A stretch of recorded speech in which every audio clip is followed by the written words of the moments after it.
musharaxiintan oo kala ah Mustafa Muuse Shiraaqle oo u sharaxan aqalka golaha wakiilada Somaliland iyo Cali Iimaan oo isna u sharaxan golaha deegaanka ee caasimadda Hargeysa ayaa socdaal ay bulshada ku baraarujinayaan in ay qaataan kaarka diiwaangelinta codbixiyaasha ku tagay deegaamo fara badan oo ka tirsan gobolka Maroodijeex gaar ahaan deegaamada degmooyinka Cadaadle iyo Sabawanaag waxaana ay dadka farayeen in ay qaataan kaarka codaynta si ay hadhow ugu suurta gasho in ay codeeyaan madax dhaqameedka deegaankaasi ayaa shacabka la dardaarmay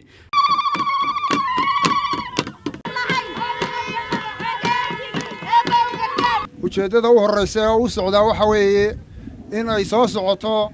diiwaangelintii codbixiyayaasha oo u qaybsami doonta inta la diiwaangelinayaa qoladii qaan gaadhay ka labaadna qoladii aan kaga gudbo waxa hadhay waftiga iyagan waxaanu wadnaa oo halkan idiin maraya laba xildhibaan Mustafa iyo Cali waxay u kala sharaxan yihiin baarlamaanka oo Mustafa iyo deegaanka oo Cali nin waliba waxa uu halkan u maraya in aanu waxba jeebka ku ridanin ee wixii la idiin qaban lahaa waxaanu wadnaa nimanaanu komishinka geynay nimanaanu madaxweynaha u geynay nimana aabbayaashoodii hantidoodiiba la gartay ma aha nin iska sabaynaya waxba sidani inuu idin huwado idinka dhaxanta iska kiindhiga ma aha kuwa idimi iyo kuwan maanta socda sida markay tahay cadaaladda waxa hogaaminaya Mustafa Muuse Shiraaqle oo horeeyay doonista golaha baarlamaanka kaarka hala qaato siiyay hadli doonaan waxaan codsanaynaa inaad nala doorataan waxa kaloo codsanaynaa inaydan kaarka bayliin diiwaangelinta ee kaarka qaataan nimanka aynu dooranayno wadno dumarka iyo caruurta duqayda iyo waxgaradka inta sheekh digriya isiya inta suufi durbaanla ducaa looga hayaaye macid baa jirta diidan waftigani wuxuu u socdaa in aanu wadno laba xildhibaan oo aanu ka soo xulnay Hargeysa waftiga noo yimi waanaan sugaynay waanaan idinku soo dhaweynayna warayaalanahay marka hore waanu midaysannahay codka dadweynaha markaynu hay ballankaynu qaadno weynaynu fulnaa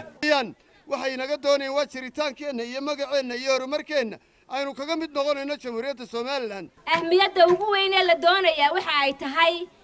in kaarka la qaato labada musharax ayaa shacabka waxay ku booriyeen in ay isdiiwaan geliyaan magaaladii dalxiiskay Cadaadle nabadba inta ka bacdi aad iyo aad baan idinku mahadnaqayaa sida wanaagsan ee sharafta leh ee aad noo soo dhaweyseen waxaan ahay walaalayaal Mustafa Muuse Shiraaqle waxaan ahay den reer Cadaadle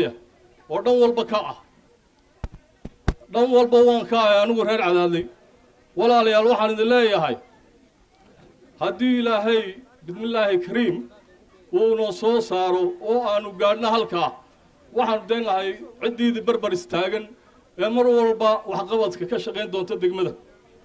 hadduu alla idhaa waxaan idinka badan qaadayaa haddii Ilaahay igu guuleeyo kursiga golaha deegaanka oo waliba hankayguna uu yahay inaan maayarka caasimadda Hargeysa noqdo kulle way jiraan dadweyne fara badan oo garanayo Cabdi Cali buu ka mid yahay oo reer Hargeysana ah reer Dabagoryaalana ah haddii aad Hargeysa uga baahataan xafiis ayaan ballan idinka qaadayaa albaabkiisu furan yahay tiraahdaanay waxaan doonaynaa muraadka tahay macmiil in shirkadda Somtal ay ku daafurtay wajigii labaad ee abaalmarinta 5,000 ee hadiyado taasoo ay ku jiraan 10 baabuur oo cusub oo Hyundai mobaylo talaagado qasaalado tablets dhammaantood baa shirkadda Samsung dahab iyo dalxiis hotelada damala ayaa kugu jirta hadiyadaha iyo sidoo kale accounts dahab shiil ah oo ay lacag kugu jirto haddaba si aad uga mid noqotid guulaystayaasha fadlan si joogto ah u isticmaal adeegyada Somtal sida ku hadalka internetka iyo adeega casriga ah ee e-dahab markasta oo aad isticmaashid adeegyada kala duwan ee shirkadda Somtal waxaad fursad u helaysaa inay heladaada iyo asxaabtaada ay ku codeeyaan bil kastana toddobaadka u dambeeya waxa uu serverka Somtal uu soo xuli doonaa kontonka macmiil ee ugu codka badan leh ee u gudbi doona wareegga labaad tusaale ahaan macmiil gal qaybta fariimaha ee telefonkaaga kadibna geli telefonka qofka aad doonaysid inaad u codeysid adigoo u diraya lambarka 5000 waxaad ugu diri kartaa si lacag la'aan ama bilaash wixii faahfaahintaasi dheer nagala soo xidhiidh lambarka gaaban ee 333